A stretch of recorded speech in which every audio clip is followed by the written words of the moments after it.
Now at 6, saving the performing arts. These venues were among the first to close and the last to reopen, if at all.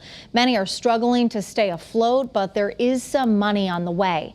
Chief Political Reporter Susan Raff is live in New Haven, where one art school will really benefit. Susan, good evening.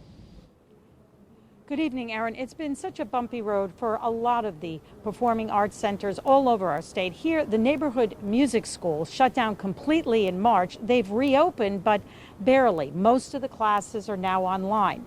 This federal grant money that's coming into the state will help this school and a lot of performing arts centers hopefully come alive again.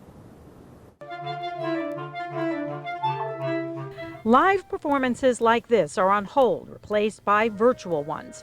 It's been an adjustment for students at the neighborhood music school in New Haven. Did you feel a void in your life?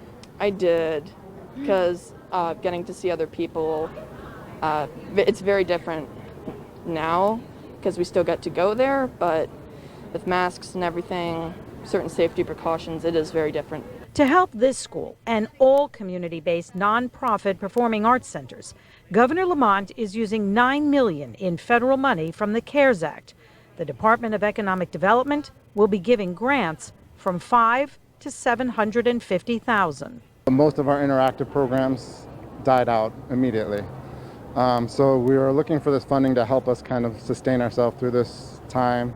But what about the larger venues like the Bushnell in Hartford? And in New Haven, the College Street Music Hall and the Schubert. Organizations like the Bushnell and the larger theaters have their own, have their own situations. Larger venues can now have 50% capacity, but it's not enough to sustain a large production. You can't do Broadway shows, you can't do the big touring acts, really.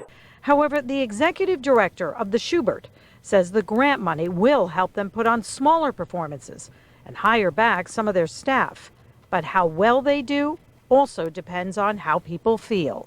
We've been polling, talking to our patrons and when will they feel comfortable coming back into a theater. So that'll be a test and take a bit of time too.